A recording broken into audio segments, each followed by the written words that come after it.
السلام علیکم ناظرین، صلاح الدین ایوبی کا قصہ آج کی ایپیسوڈ میں آگے بڑھاتے ہیں۔ تو آئیے چلتے ہیں آج کی ویڈیو کی طرف۔ صلاح الدین ایوبی نے دونوں فوجوں کو مدغم کرنے کا وقت 7 روز مقرر کیا تھا۔ کاغذی کارروائی ہوتی رہی۔ ناجی پوری طرح تعاون کرتا رہا۔ 4 روز گزر چکے تھے۔ اس دوران ناجی ایک بار پھر صلاح الدین ایوبی سے ملا، لیکن اس نے کوئی شکایت نہ کی۔ تفصیلی رپورٹ دے کر صلاح الدین ایوبی کو مطمئن کر دیا کہ 7ویں روز دونوں فوجیں ایک ہو جائیں گی۔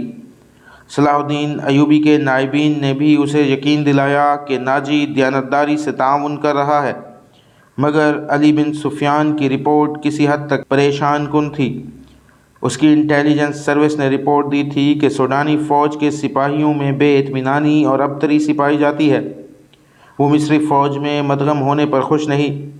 ان کے درمیان یہ افواہیں پھیلائی جا رہی تھیں کہ مصری فوج میں مدغم ہو کر ان کی حیثیت غلاموں کی سی ہو جائے گی، انہیں مال غنیمت بھی نہیں ملے گا اور ان سے بار برداری کا کام بھی لیا جائے گا، اور سب سے بڑی بات یہ ہے کہ انہیں شراب نوشی کی اجازت نہیں ہوگی۔ علی بن سفیان نے یہ رپورٹیں صلاح الدین ایوبی تک پہنچا دیں۔ ایوبی نے کہا کہ یہ لوگ طویل مدت سے عیش کر رہے ہیں، انہیں نئی تبدیلی یقیناً پسند نہیں آئے گی۔ مجھے امید ہے کہ وہ نئے حالات اور ماحول کے عادی ہو جائیں گے۔ اس لڑکی سے ملاقات ہوئی یا نہیں؟ صلاح الدین ایوبی نے پوچھا۔ نہیں، علی نے جواب دیا، اس سے ملاقات ممکن نظر نہیں آتی۔ میرے آدمی ناکام ہو چکے ہیں، ناجی نے اسے قید کر رکھا ہے۔ اس سے اگلی رات کا واقعہ ہے۔ رات ابھی تاریک ہوئی تھی۔ زکوئی اپنے کمرے میں تھی۔ ناجی ادروش کے ساتھ اپنے کمرے میں تھا۔ اسے گھوڑوں کے قدموں کی آوازیں سنائی دیں۔ اس نے پردہ ہٹا کر دیکھا۔ باہر کے چراغوں کی روشنی میں اسے 2 گھڑ سوار گھوڑوں سے اترتے دکھائی دیے۔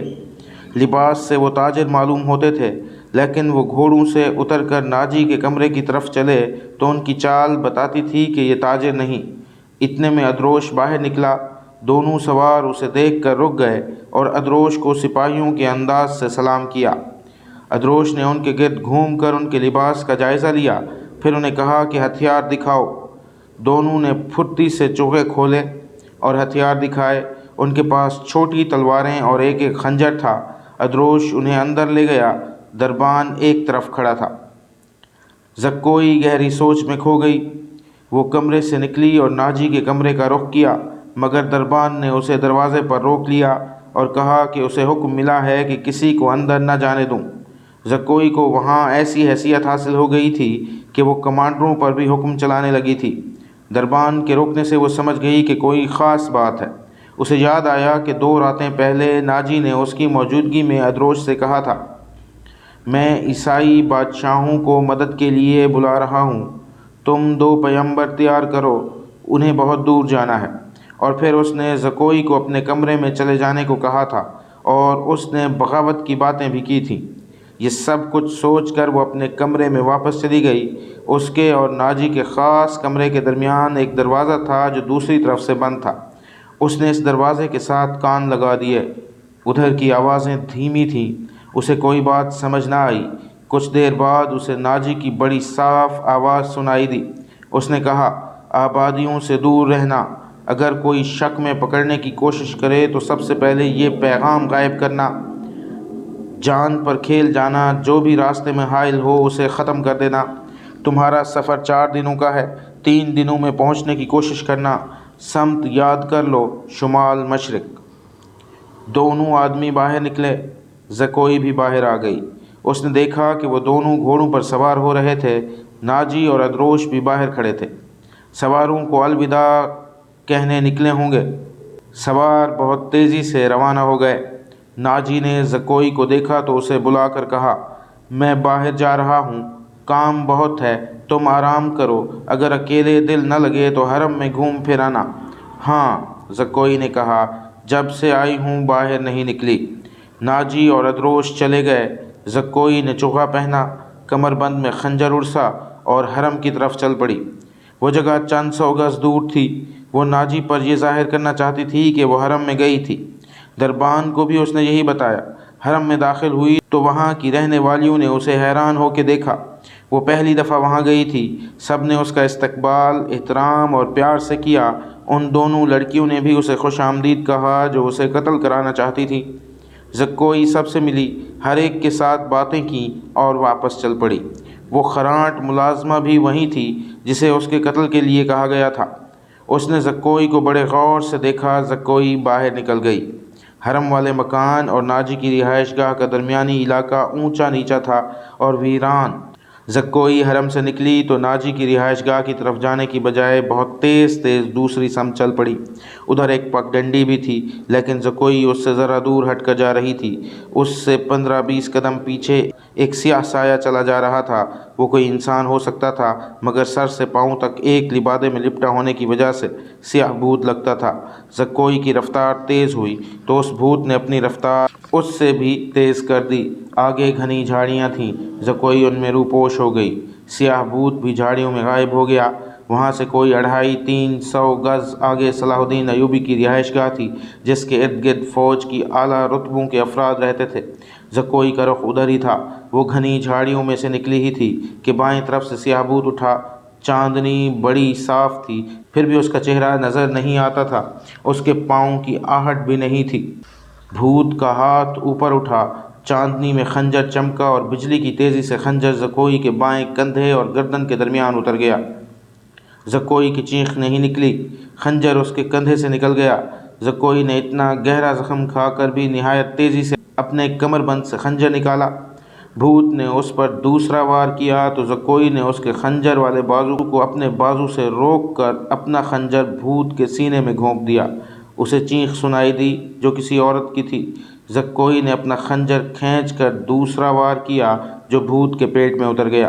اس کے ساتھ ہی اس کے اپنے پہلو میں خنجر لگا، لیکن زیادہ گہرا نہیں اترا۔ بھوت چکرا کر گرا۔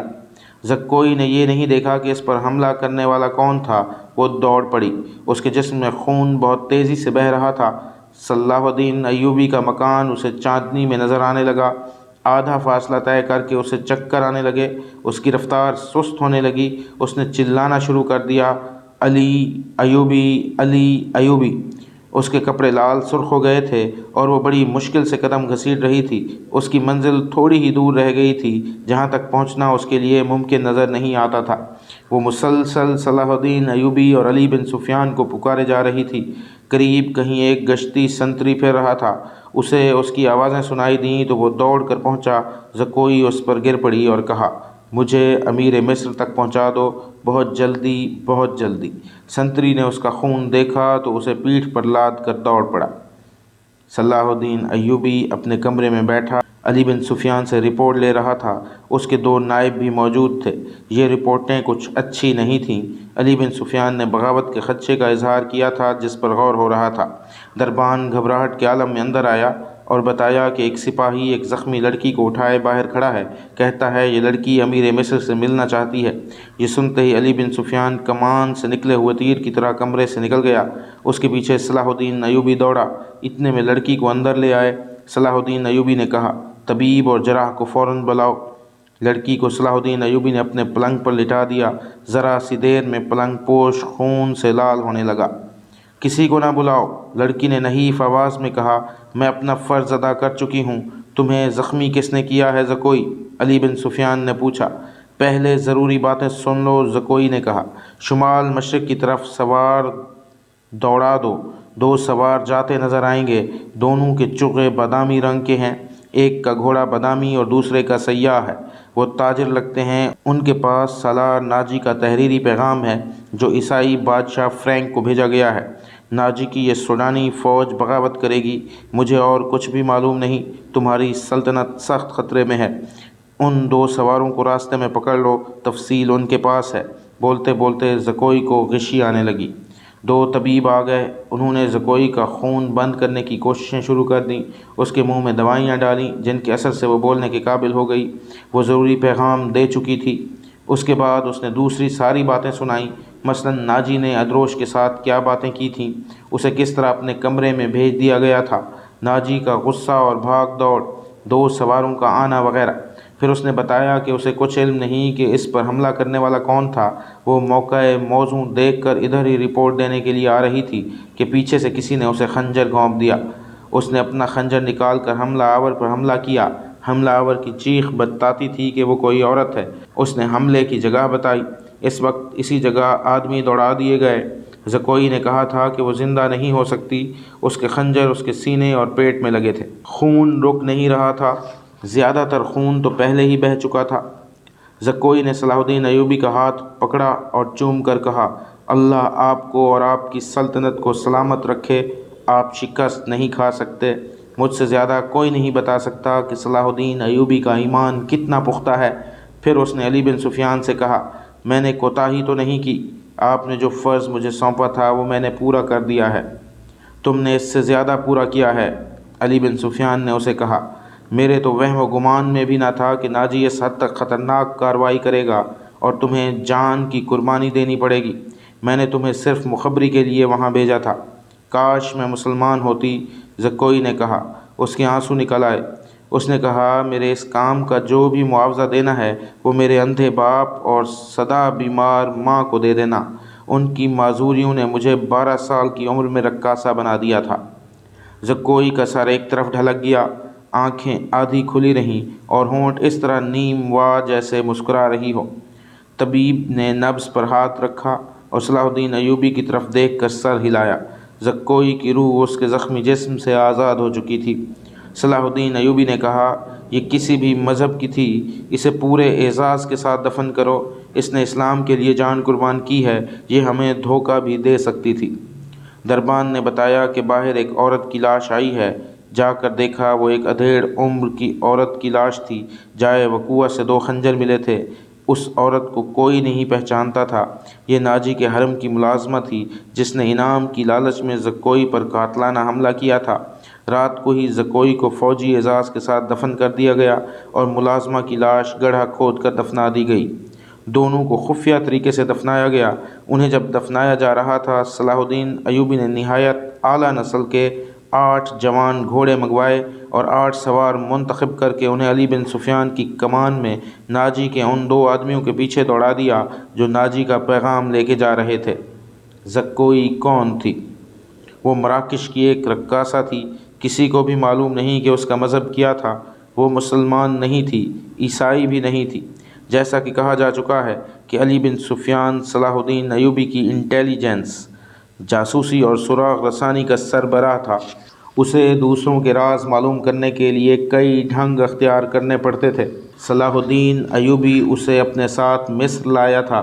یہاں آ کر معلوم ہوا کہ سوڈانی فوج کا سالار ناجی سازشی اور شیطان ہے۔ اس کے اندرون خانہ حالات معلوم کرنے کے لیے علی بن سفیان نے جاسوسوں کا جال بچھا دیا تھا۔ اسے راز کی ایک بات یہ معلوم ہوئی کہ ناجی حسن بن صبا کے فدائیوں کی طرح مخالفین کو حسین لڑکیوں اور حشیش سے پھانستا، اپنا گرویدہ بناتا یا مروا دیتا ہے۔ علی بن سفیان نے تلاش بسیار کے بعد کسی کی وساطت سے زکوئی کو مراکش سے حاصل کیا اور خود بردہ فروش کا بہروپ دھار کر اسے ناجی کے ہاتھ بیچ دیا۔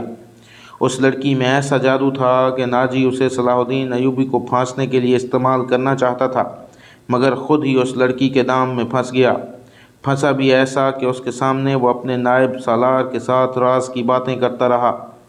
اس نے زکوئی کو جشن کی رات صلاح الدین ایوبی کے خیمے میں بھیج دیا اور اپنی اس فتح پر بے حد مسرور تھا کہ صلاح الدین ایوبی کا اس نے بت توڑ دیا ہے۔ اب وہ اس لڑکی کے ہاتھوں اسے شراب بھی پلا سکے گا اور پھر اسے اپنا مرید بنا لے گا۔ مگر اس کے فرشتوں کو بھی معلوم نہ ہو سکا کہ زکوئی صلاح الدین ایوبی کی ہی جاسوسہ تھی۔ وہ اسے خیمے میں رپورٹیں دیتی رہی اور صلاح الدین ایوبی سے ہدایات لیتی رہی تھی۔ اس کے خیمے سے نکل کر زکوئی دوسری طرف چلی گئی تھی، جہاں اسے منہ سر لپیٹے ایک آدمی ملا تھا۔ وہ آدمی علی بن سفیان تھا، جس نے اسے کچھ اور ہدایات دی تھیں۔ اس کے بعد زکوئی ناجی کے گھر سے باہر نہ نکل سکی، اس لیے وہ علی بن سفیان کو کوئی رپورٹ نہ دے سکی۔ آخر اسے موقع مل گیا اور وہ ایسی خبر لے کر وہاں سے نکلی جو خدا کے سوا کسی اور کو معلوم نہ تھی۔ یہ زکوئی کی بد نصیبی تھی کہ حرم میں اس کے خلاف اس لیے سازشیں ہو رہی تھیں کہ اس نے ناجی پر قبضہ کر لیا ہے۔ یہ سازش کامیاب ہو گئی اور زکوئی قتل ہو گئی، لیکن وہ اطلاع پہنچانے تک زندہ رہی۔ اس کے مرنے سے کچھ عرصہ بعد وہ معاوضہ جو علی بن سفیان نے اس کے ساتھ طے کیا تھا، صلاح الدین ایوبی کی طرف سے انعام اور وہ رقم جو علی بن سفیان نے ناجی سے بردہ فروش کے بھیس میں زکوئی کی قیمت کے طور پر وصول کی تھی، مراکش میں زکوئی کے معذور والدین کو ادا کر دی گئی۔ آج کی قسط اختتام کو پہنچی۔ اگلی اقساط کے لیے دیکھتے رہیے ہمارا چینل داستان سرائے۔ شکریہ۔